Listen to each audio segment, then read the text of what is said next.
Right, we're going into broadcast. Yeah, okay, but we'll start in just a bit. Okay, sounds good.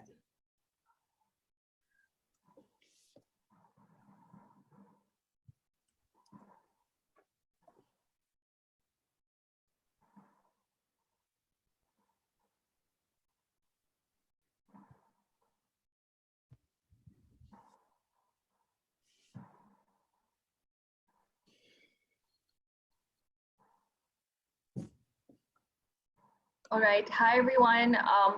Welcome to the Education USA Pakistan seminar. We have with us a representative from Kent State University, Jameela Abdullah, who's going to be talking about resume writing and college interviews. Just a little bit of an introduction about us. Education USA is a US Department of State network of global advising centers. We help students with the US higher education process all the way from like researching to applying for your visa. So if you are thinking of going to the US, please feel free to reach out to us through our social media channels. You can register with us for free advising and anything else that you might need help with. I'm going to hand it over to Jameela to talk to you about and to present to you about resume writing in college interviews. If you have any questions, please put them in the comments or the question and answer session if you're on our Zoom platform. Thank you so much, and over to you, Jameela. Thank you. So good afternoon, everyone. And it's pretty early here in Ohio, but I'm awake and I'm here to tell you or talk to you a little bit about resume writing and college interviews. So welcome to my session. This session, I do want to say, is going to be a little bit more helpful to our graduate population, but I think it will also have a lot of useful information for our undergraduate students as well. So even if you don't feel like you need a resume, or maybe it's not something you thought about before, to me, it's never too early to start. This is the perfect time, especially if you're looking to study in the US. So again, my name is Jameela, and I am a senior admissions counselor at Kent State University. For today's agenda, I'm going to be briefly talking about the definition of a resume. We're going to be going over how to organize a resume, the different formats that you can get familiar with, do's and don'ts, and then we're going to briefly touch on the college interview process, and then I'll be taking any questions that you have about resumes and college interviewing. So if you see me looking over at one screen, I do have some notes taken on my other computer, so I'm going to try to look between both screens. So before we get too deep into this, I want to kind of talk about what a resume is, because a lot of times if you're a graduate student, you will be asked to give one with your application. And if you're an undergraduate student, you might be asked to provide a resume. And that could be for any reason. But a resume is basically a document used and created by a person to present their background, their skills, and their accomplishments. And they're used for a variety of reasons. You're probably familiar with employment, but for the sake of this presentation, we're going to stick to how we use them in education and what is suitable when you're applying to a US university. So a lot of times the first question that students ask me is, what's the difference between a resume and a CV or a curriculum vitae? And to be honest with you, in other countries that might represent the same thing. It depends where you're from. But in the US, they're generally not used interchangeably, and they are two very distinct documents used for two different reasons. So basically, a resume is short and brief, and by that I mean 1 to 2 pages maximum. They're very highly customizable, which means that you might change your resume depending on what program or what job you're applying for. Like if you're looking for a graduate assistantship, so that can change frequently. Style is important, so it's, it needs to look very clean. We're going to touch on that a little bit later, but it needs to be easy to follow. And then you might have multiple versions of it. So I can attest to that.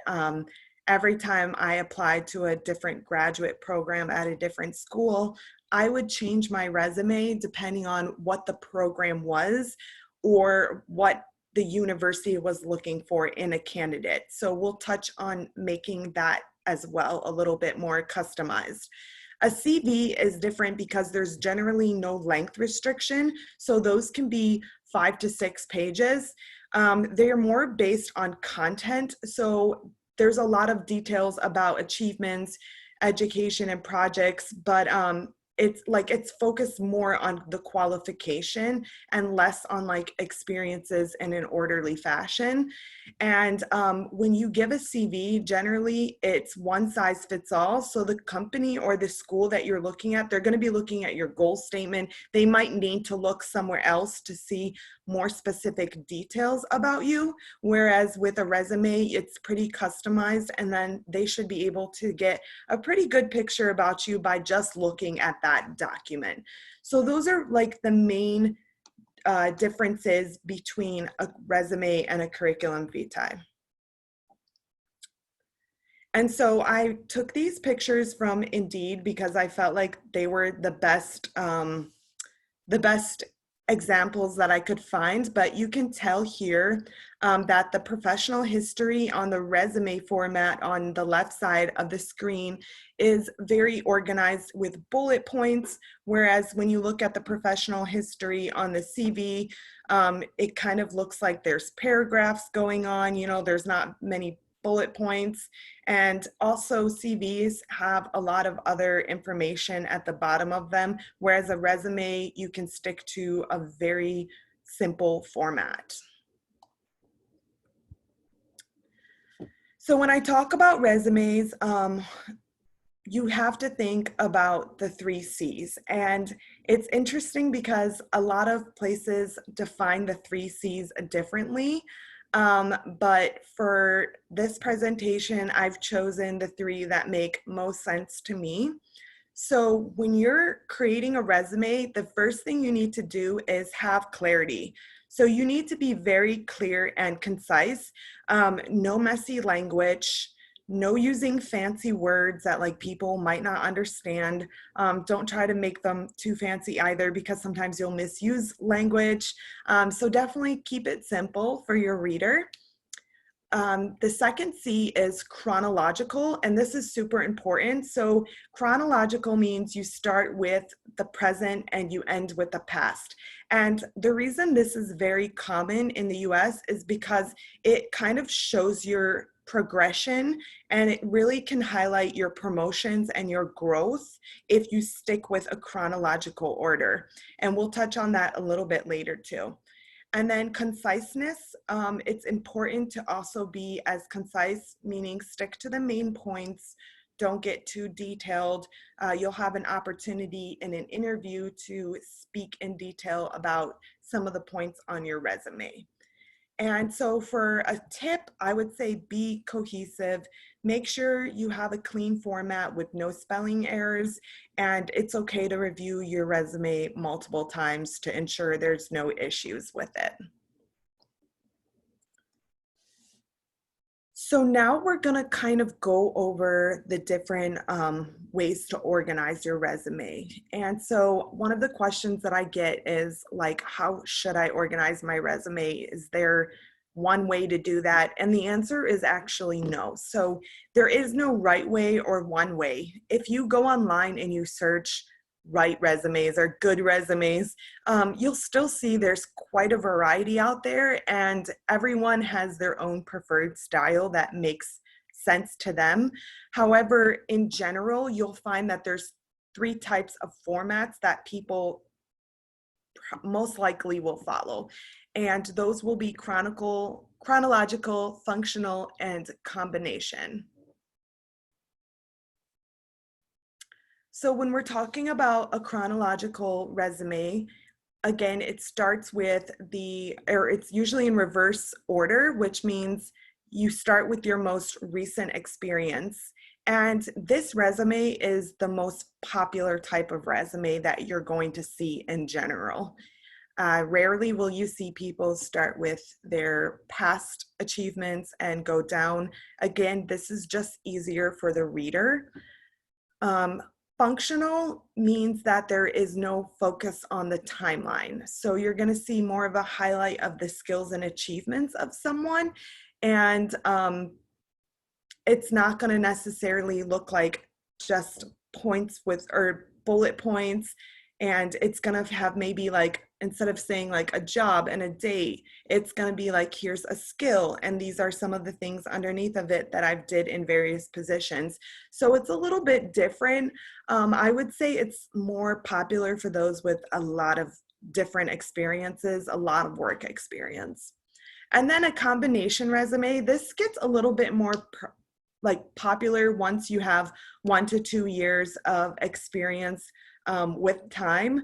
And so it's basically a mixture of the above, but it's good for someone who's maybe changing industries or, who doesn't have any gaps in work history.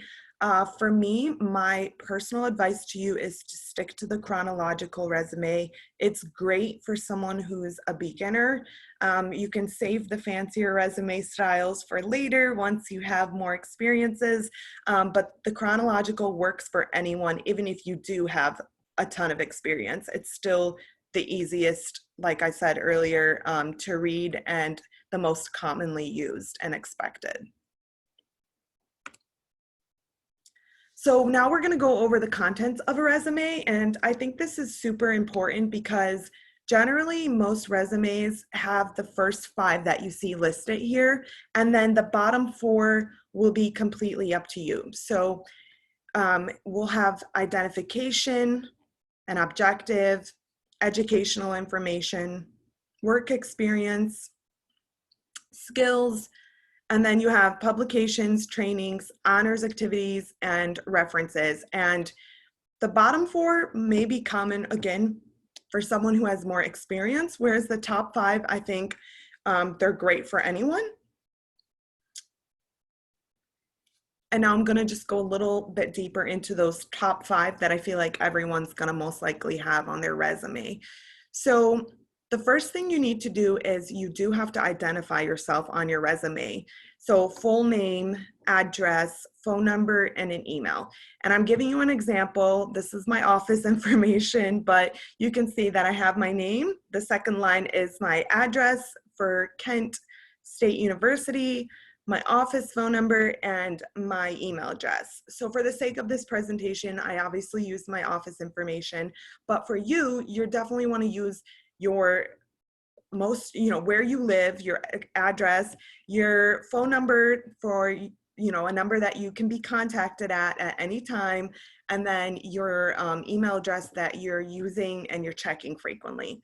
And then this would generally be at the top of your resume. You can center it, you can put it to the left, you can put it to the right. I personally bold my first name just so it sticks out a little bit, but I keep everything else pretty consistent.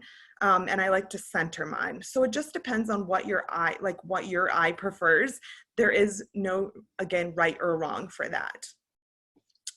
For education, you will need to put the name of the institution that you attended. You'll put your degree. So I put Bachelor of Science, and then the year you graduated. If you are in progress, you can put anticipated graduation date, and you can actually write out the words anticipated. For CGPA, I personally don't use a GPA on my resume, but I think that it's okay to put it down if you feel like you really want to highlight, that you have achieved a high GPA in the university. So again, that's all going to be personal. I don't believe that it's going to affect you in a negative way if you do list your GPA. but that one is completely up to you.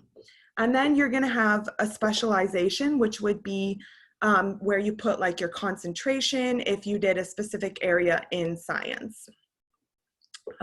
So I apologize, I'm getting a little bit of a dry throat.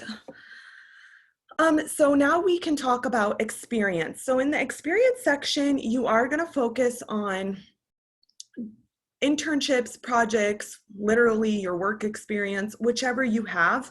If you're from high school, you might not have as much of this, but you might have a project or an internship that you did. So I'm giving an example of the information you do need to list, which would be the company name, the location of the company, your title, and the dates that you worked on that project, internship, or in that position. And then you'll list your duties and responsibilities as bullet points. My tip to you is not to list your day-to-day activities. It's generally pretty obvious what you do on a day-to-day basis. Like, you don't need to let us know that you check your emails or that you do certain day-to-day tasks like that. You know, I attend a meeting for this. If you want to come up with more, I would say, compelling points, try to focus on listing larger tasks or projects that you're focusing on. That will be a lot better for you and a lot more beneficial to the reader. And it keeps it, again, more simple, because when you're, you know, listing the obvious, there's certain things you just know come with a position, but we don't always know what projects you're working on or if you're doing something special. For special skills, you can list your foreign language skills. I would recommend not just writing, you know, English, you know, speaking. What you need to do is list your foreign language and maybe put down the level that you speak or that you write, and give a little bit more detailed information. You probably don't need to put English down if you're applying to a US university. It's going to be most likely obvious to some extent that you do speak English, but it's nice if you list all of the other languages that you speak. That can also help and work in your favor when you're applying to a university, and even if you're applying to a specific major where they value an additional language. So if you speak Urdu, you would put that down, fluent, you know, speaking, reading, writing. That's a great way to present other foreign language skills you have. So you can list English, but definitely list your native language and any other languages that you speak. Computer skills as well. If you have specific programming or programs or software that you are, you know, special skilled in, I would recommend listing those. I'll give you an example. I list on mine that I know how to use Adobe Photoshop. I think that's important. And if you can even put the version down, that might be even more compelling. Last one that I want to tap on is publications. So this is more relevant to graduate students. It's a good idea to list the publications, but check on the referencing system on how it works in the US for your particular subject. So for example, if you are doing psychology or you have a publication in psychology, there is usually a specific format that you're expected to list your publication in. Whereas if you have published something in the sciences, it may, or like in the maths and other areas, then you might, you know, be expected to write it a little bit differently. Moving on to content. So I'm not going to review the last four that we talked about. I'm just going to go back for a minute, but the trainings, the honors and activities and the references, these are all totally optional. So I want to make it clear that a lot of people, even publications, a lot of people may not have those. It just depends on your background. And those are totally optional. Generally, they'll make your resume a little bit longer. So if you're someone who doesn't have as much work experience, then it'll be kind of nice to put down your trainings, your honors and activities. If you're coming from high school and you're applying to a university or like, high school or secondary school, and you're applying to a university, it's helpful to list some of those honors and activities that you have, because you may lack in the work experience area. So going back, when we talk about the importance of action verbs, I do think that this is something that may not be common depending on what country you're from, but in the US, we use action verbs to help describe our skills. And so I kind of feel like you need to see an example of that. So you would use an action verb at the beginning of each bullet point when you're listing your responsibilities or your duties. So for example, made a new software for the company. We can make that sound so much better by using a power verb and saying developed a new software for the company. And the reason that sounds so much better is you're using a word that's describing your skill, something that you've done. Made a new software doesn't sound as strong. So I feel like definitely look up what action verbs are. If you search power verbs online, you can find a lot of great resources. So I'm going to turn this slide to show you. This is a pretty frequented document online. So if you actually Google power verbs for your resume and search images, you'll see hundreds of websites that list this same document. But basically, it's a breakdown of all the different power verbs that you can use. You don't want to be repetitious when you're using verbs on your resume. So maybe you have organized multiple things, but you don't want to keep saying organizes, organizes, organizes. You might want to say, we'll look at these: arranged, assessed, coordinated. These are just different ways of explaining the same verb, but these also kind of help make your resume a little bit stronger. And again, it's less repetitious. Be careful when you're using power verbs. So you definitely want to make sure that the verb is relevant to something that you did. You can't always, for example, when you're under organizing, you can't always say mapped out. That might not make sense in a certain context. But this is just a great document to kind of have other words at hand that you might not be thinking about that can help your resume look a lot stronger.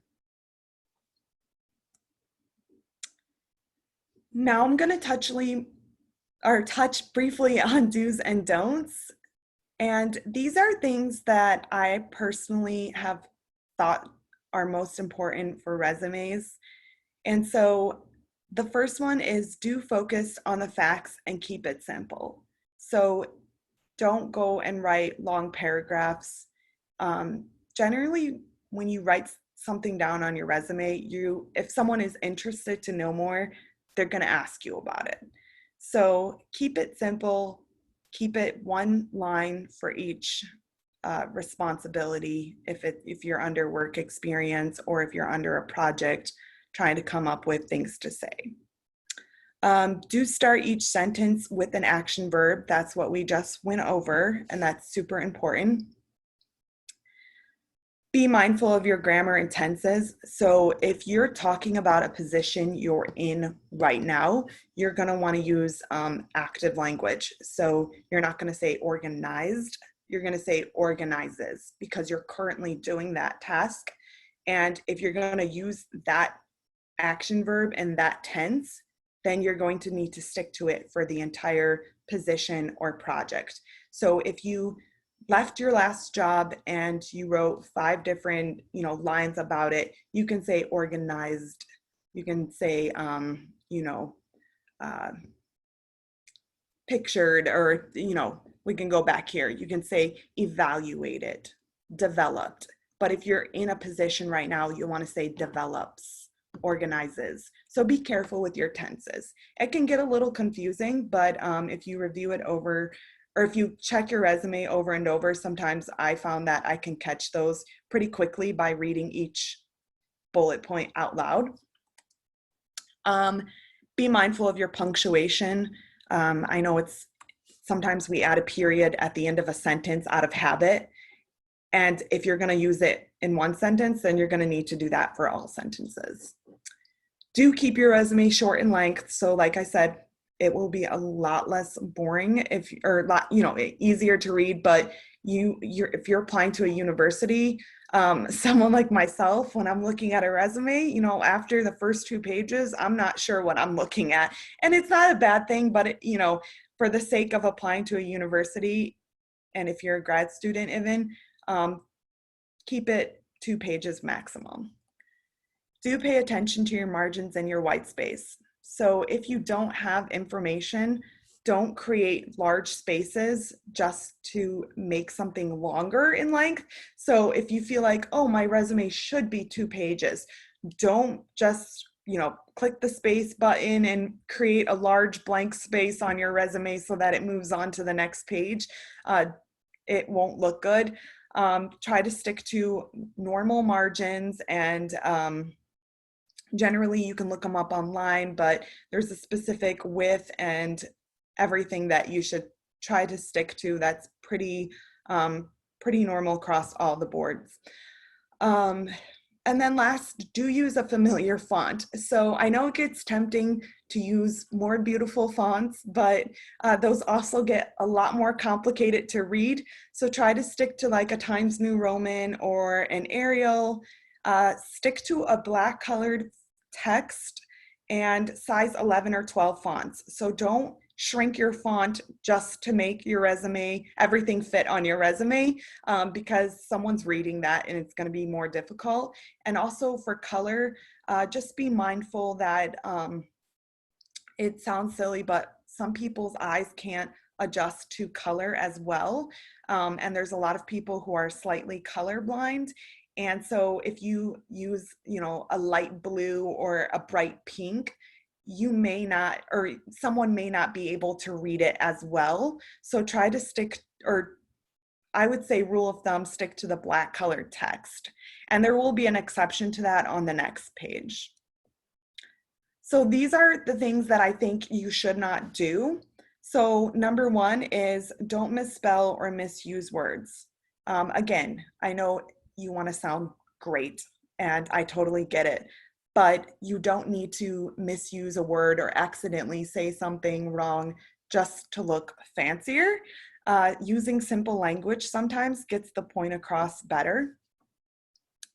Avoid, well, I wrote this wrong. Don't avoid long sentences and paragraphs. You do need to avoid that. So don't write long sentences and paragraphs. Again, it's because your resume will just get super long and it will start to resemble a CV. No using pronouns. So you don't need to start a sentence with I. So we know it's your resume. So there's no reason to let us know that you organize something. So never start a sentence with I organized XYZ. I designed XYZ. We know that you're doing that. This is your resume. So there's no reason to be using pronouns. Don't abbreviate words either. This is only an exception to industry standards. And what I mean by that is, my example is KSU. That, if I read the word KSU, that could mean anything. And if you actually go into Google and search KSU, you'll find tons of information that has nothing to do with Kent State University. So if you're going to use an abbreviation, try to use the word first, then you can put the abbreviation in parentheses, and then you can use it later on. But if you're not going to put it in full words and then abbreviate it, just try to stay away from the abbreviations. And then don't use fancy script, colored fonts, don't bold or underline text. The only time I think it's okay to use bolding is if you're trying to bold your name at the top of the resume. But even then, you don't have to. The only time there's an exception for this is if you're applying to a creative major. So I know that in some fields like design, visual communication, it's impressive to have a more standout resume that really helps depict who you are and your creativity. So that's a different situation. but if you're applying to a I would say, arts program or fashion, try to stick to something more standard. And these are some additional resume tips that I also found very important. In the United States, you do not add your photo to your resume. You do not talk about your race, your religion, your sexual orientation, or anything personal like that. You are not required to provide this information on your resume, just like you will not be required to provide that information on any application. So keep that in mind. Generally in the US, we have a lot of rules and stuff that this information is considered personal, and it's not legal for someone to ask you what your religion is. You never have to state that anywhere on an application, just as you will not have to state it on your resume. It's not going to help you in any situation to provide a photo of yourself. Most of the time, we try not to look at that stuff, and sometimes schools will remove the photo even if they want the person reviewing your application to focus on the actual content of your resume. So I know that in a previous position I worked, sometimes we would take the photo off and we would black out any information that we thought would change someone's mind, because that information was considered not really legal to present, and sometimes that information could actually be used against you. So to be fair and across all standards, we prefer that none of that is listed. So don't tell someone if you're married, that's not important as well. You don't need to include your test scores, especially if you're applying to a school where they're going to ask you for those test scores. It's generally not needed, and most of the time it's like they'll want to verify that information anyways. So I would say it's information that can be left off of your resume. And you don't have to list your references. I know some people like to put down some contacts. I would say at the bottom of your resume, you can put a simple line that says references upon request, and that's fine. And my biggest advice is to be yourself in your resume. So one thing I know a lot of people do, and I'm guilty of it myself, is when I first made a resume, I wanted mine to look like someone else's, because I'm like, oh, that's a really nice looking resume. I totally wish mine looked like that. And what I realized is if you copy someone's resume, it's not you. And sometimes it might not even look as good because it's their information they put is different than the information that you're going to put on yours. So it's important to be yourself and to find what works best for you, and not to get fixated on making your resume look like anyone else's. So kind of tying into resumes, I do want to mention that once you have a resume that you feel confident with, your resume is going to be super important for interviews. So I do want to mention in advance, not every school requires a college interview. So for example, at Kent State University, I would say some of our graduate programs do ask for an interview, but there's a handful of them that don't. The more prestigious the university, the more you might be expected to interview. But again, this is totally at the discretion of the school and sometimes the discretion of the program, especially for undergraduate students. Generally, there's not too much interviewing going on. They're becoming a little less common, but for the sake of this presentation, I do want to touch on it because I know there might be graduate students here. So first of all, in order to interview super well, you need to research. So when I talk about research, I'm not just talking about researching yourself. I'm talking about researching the school, the program. It's important that you determine why that program fits best for you and this is going to be really a great time for you to have your resume out, because you can look at who you are and what you've decided or determined are most important about yourself and kind of run those against the university or the school that you're applying to. So if you have an interest on your resume, something you've researched or something that you're currently doing that is perfect for the program that you're applying to and is an important part of that program, this is a great time for you to look at your resume and be able to connect that to the research that you do for your interview. Interviews are a great time to talk beyond the paper, as I call it. So remember, we talked at the beginning of this presentation about the difference between a resume and a curriculum vitae. Resumes are very simple, and because of this, when you interview, it's a great time to expand in all the different areas that you didn't have a chance to expand on in your resume. And that's okay. And that's actually, it's great because interviewers might look at a certain bullet point, they'll see one sentence, they might be like, oh, I have some additional questions. And so that gives you a chance to expand. So I would say for every bullet point you do put on your resume, make sure that you have something to say about it. Practice makes perfect. You should ask a teacher or a peer for help to review or to help you interview and practice. I don't think it hurts. I personally, whenever I would go for an interview, like at the school I graduated, I had to interview for my graduate assistantship.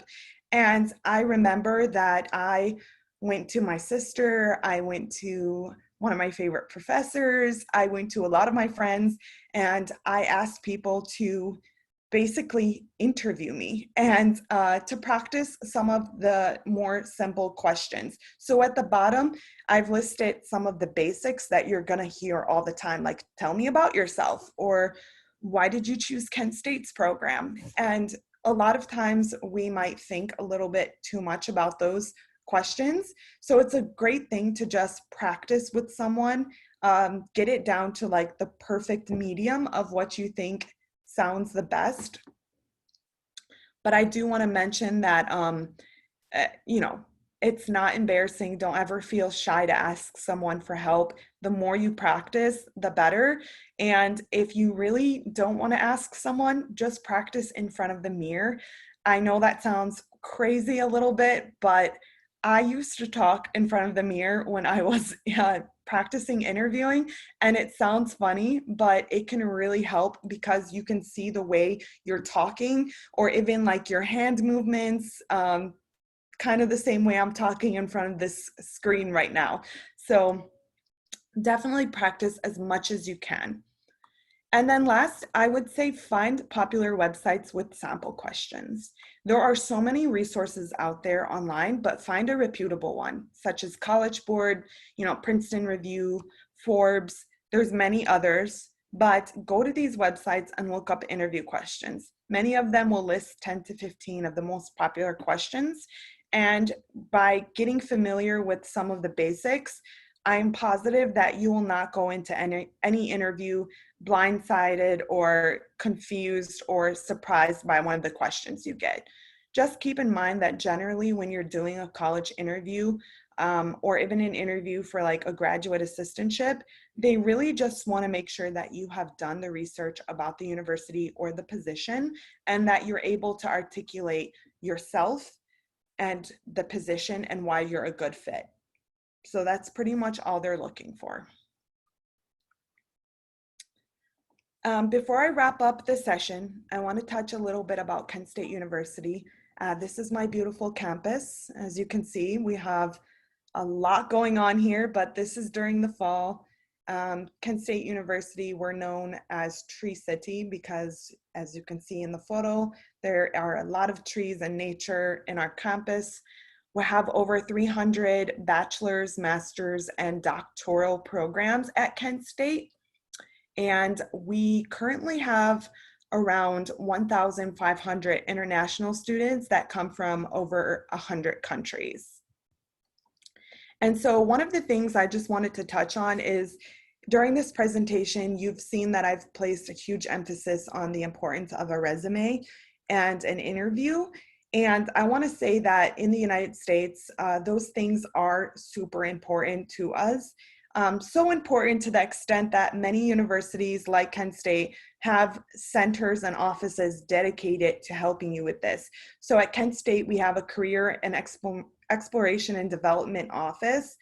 And this office is solely dedicated to helping you with your resume and your interviewing and networking skills. So we have a career advisor who specifically works with international students who will help you explore your interests, your skills. She can help you with resume writing, practicing interviewing, social networking, and that's free when you're an enrolled student. So again, if you're an undergraduate student and you're applying to a grad program, this is an example of how much in the US we emphasize having like a really great resume or a really good interview. We have offices and services dedicated to just this. So while I feel like I gave you a lot of great information during this presentation, as you can see, there's a lot more to it. I know that a lot of students find offices like this to be super beneficial, especially when they're nearing graduation and they're putting together a final resume, or they're practicing interviewing for jobs, or even if they're an undergraduate who's applying to graduate school. This is just a very helpful service. And like I said, the US does place a lot of emphasis on having the perfect resume and being able to interview the best. We have like a link here for resumes. So we actually list on our website resume tips, and then we have resources as well for students. A tip for everyone, the International Admissions Office at Kent State, we have webinars that they're free, and you don't have to register, but they're on Instagram, and they're for prospective students every Tuesday at 9 a.m. And our last two sessions were actually about resumes and career development. So interestingly enough, we touched on this topic and the importance of it to our prospective international students, just to let you know that, not only do we have a lot of tips and stuff we can help you with, but we have an entire office dedicated to just this, and we find it super important in the US. All right, so I am now at the end of my presentation. I hope I gave you some great information about resumes and about interviewing. And I'm gonna go ahead and open up the floor for some questions if anyone has any. Hi, thank you so much for that, Jameela. I think that was a really good overview of everything. We have a few questions in our question and answer box. I can read them out to you, and we can try and answer them.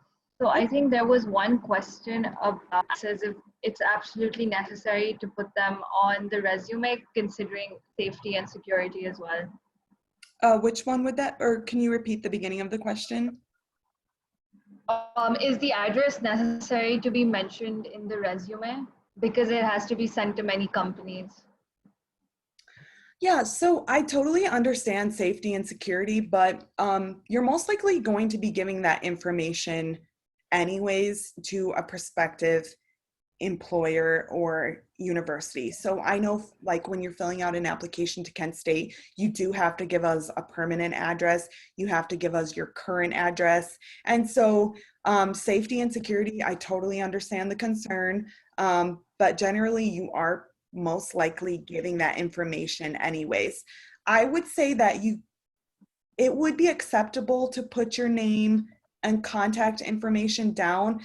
But again, if someone who doesn't have access to the application that you're completing is looking at your resume, that might be helpful to have. Maybe it's being sent to another person who might need to contact you. I mean, again, it's all preference. So you're going to be giving that information at some point.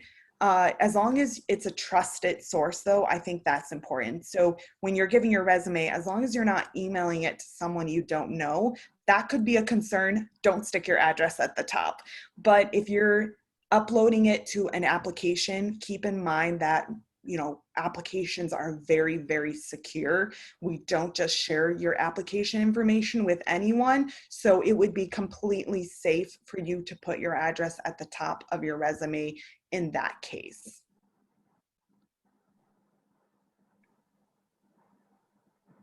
All right, thank you for that.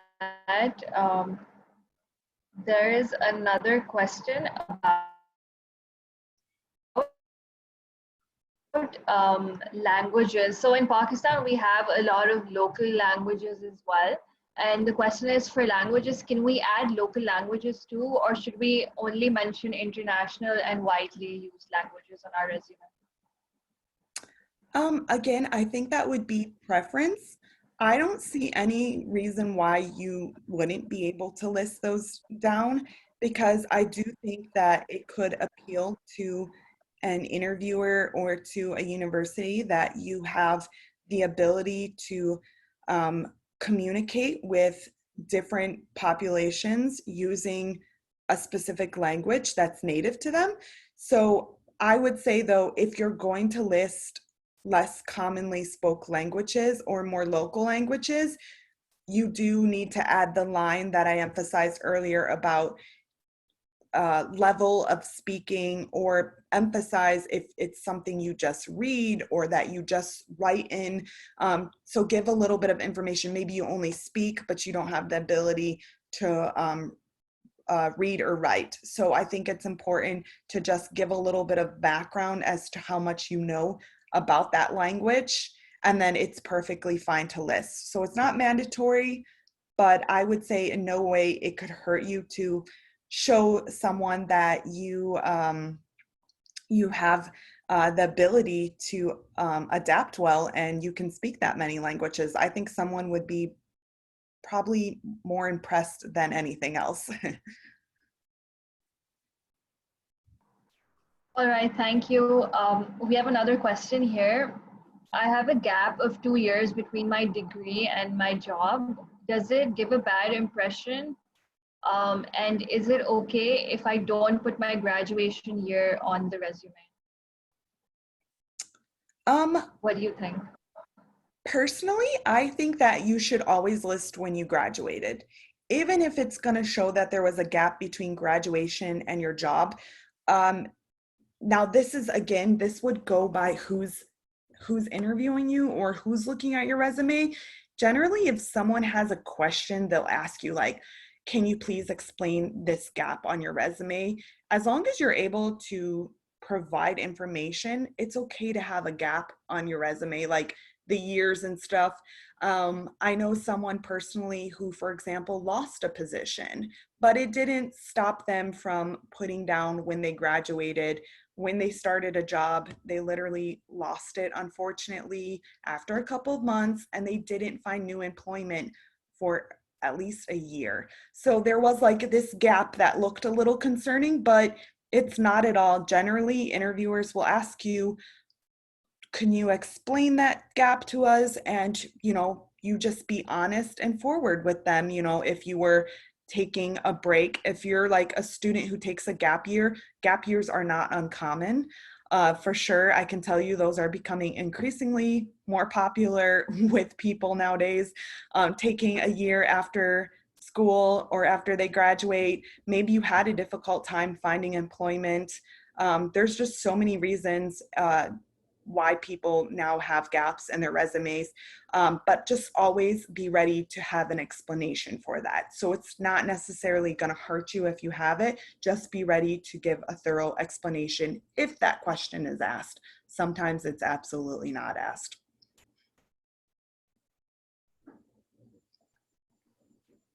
All right. We have another question that nowadays people follow job titles or headings instead of objective. Is that an appropriate way to write a resume? There are a lot of questions about just the objective itself that we're facing. Can you answer this?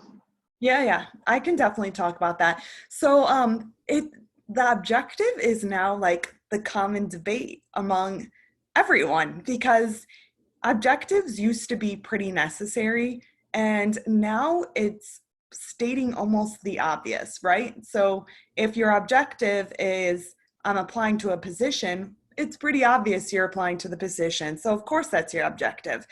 I would say you don't even need an objective. To be quite honest with you, they're kind of phasing out a little bit. I don't think it hurts to have one. I know that in a lot of business schools, objectives are still pretty common, especially if you don't have a lot of experience working.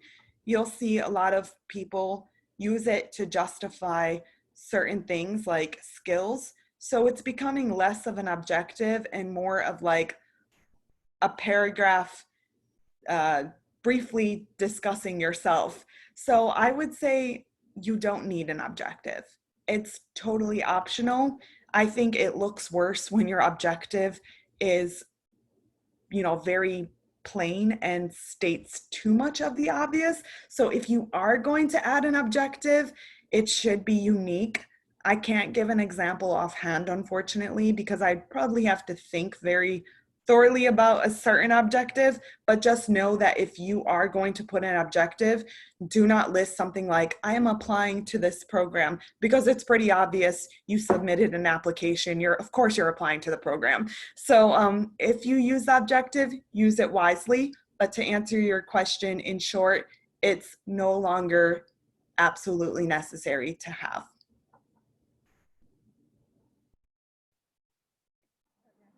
Thanks. So we have a lot of other questions about whether or not to follow a timeline in the resume. And there's one question here. What if we have been working in different sectors? Is a chronological option still the best way? Yep. So that kind of goes back to like the difference between a CV and a resume. So when you have worked in different sectors, you'll find that more people will try to use the CV, but I guess it's again personal preference. If you have a resume, again, if the chronological order would just be easier to read in terms of putting a timetable in your head. So for me, for example, when I'm reading a resume, sometimes I'm not necessarily looking at position titles. I'm just looking at the order of what the person was doing most recently versus what they were doing before. So kind of more focusing on relevance. But I would say that if you have a lot of experience, and I'm talking upwards, 8 to 10 years, the CV might be better to use, and you can focus on more of a combination. So instead of doing just a CV, doing the combination that I talked about earlier, which is resume and like a resume and CV, chronological and functional at the same time. But yeah, with a resume, I still think chronological will just make it easier to read. And again, if someone's reviewing your resume and they're noticing things like that, they're most likely going to read through all the different positions and the different titles. And also, I want to add that titles, again, are becoming a little less important these days because titles mean one thing, but responsibilities can mean a different. So I would definitely just say that, focus on making your bullet points really strong for all the different positions you've held, because I think in the long run, that's what's going to be looked at over the title that you had, even if it was a promotion or a demotion. All right, thank you. We have a question about bullet points. How many maximum bullet points can be added to describe the job description? I think that's something that we all kind of think about. Yeah, no. I would say don't go over 9 or 10. But again, this is, that's very hard to determine because, for example, if you've just started a position, you're going to obviously not have as many bullet points. I would say 9 or 10 is nice. And I think that gets to the point, especially if you've been in a position for a long time, sticking to your top points. And again, really avoiding the day-to-day tasks. I remember the first time I had a resume, I had like 20, I'm not joking you, I had 20 bullet points. And like, I would be like, these all seem really important to me. I feel like they're all very relevant.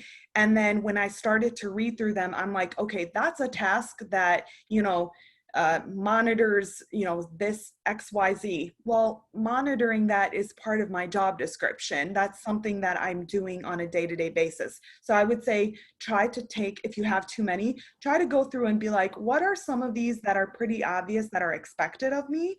That I could probably, go a little bit without, and then try to focus on the strongest points that make you a really super, or like really highlight your achievements, your skill set, what you're doing in the position that makes it unique to other positions. So again, sometimes you have to go over your resume 3 to 4 times in order to see that. I remember, like I said, when I had 20 bullet points, I shrunk it down to 8, which is crazy, but I felt like I was repeating a lot of the things that I do. And then I was also listing tasks that I felt were very obvious, and I condensed everything into more general statements if needed, or I would list something separately if I felt like it was super important.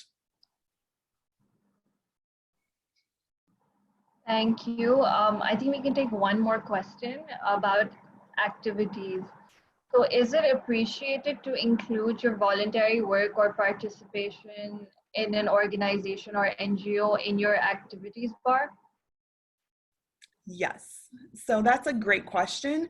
And my answer would be absolutely put that down. It doesn't matter what field you're applying to.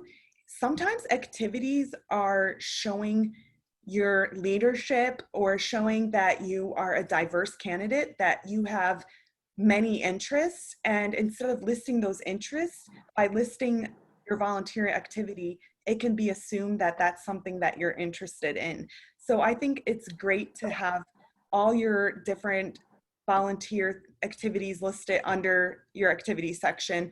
It will definitely strengthen you as a candidate, whether you're applying for a job or for a university. And like I said, even if it doesn't seem relevant to you, like why should I list my volunteer experience in an NGO if I'm, applying to a biology program? Well, in the long run, that experience is going to show that you're a leader, that you have a skill set, that you have interest outside of your major potentially that can help you, that can tie you in or tie your strengths together. So I would say definitely list all of your volunteer experiences. Something that might not seem important to you, or it might seem a little bit minuscule, it will be sometimes super important and really actually talk and speak higher volumes of you. So to answer your question, absolutely put that down. That's super important. Thanks for that. I think we can do one more question. This is, yeah, this is someone who is applying for a graduate degree. Okay. But the work experience that they have is not relevant to that. So do you think they should still mention all of it in the resume? Yep. So kind of like the last question, definitely. Remember that not everything always has to tie together. So when you have different positions, there are things that are going to translate or transition into the program or another position that you're applying to. So it may not seem relevant to you as the candidate, but at the end of the day, there's so many transferable skills from a job or from a different area that you're interested in that can transfer into the program that you're interested in. So never not consider listing experience down. I think that that would be probably the worst thing you could do. And again, whenever you feel like, oh, this might not seem important, keep in mind that your resume is being reviewed and that if the interviewer, for whether it's admissions or for an assistantship or whatnot, they're going to ask you questions and follow up with you if they feel like they want you to expand on why that could be relevant to the program. But most skills are transferable to some degree. So I would say always list that work experience. All right. Thank you so much, Jameela, for your presentation and for all your tips for resumes and interviews. I'm sure all the students who've attended our Facebook and Zoom got a lot out of this. So thank you, everybody, for attending. I know a lot of you have more questions. You can definitely reach out to us. We'll be doing a lot more webinars as well. And if you need to get in touch with someone at Kent State or Jameela, we can help you with the contact information as well. If you want answers to any more questions related to studying in the US or about your application, you can reach out to us through Education USA Pakistan, which is our Facebook page. All right. Thank you again. And thank you, Jameela, again. And everyone stay safe. Thank Bye. you. Bye.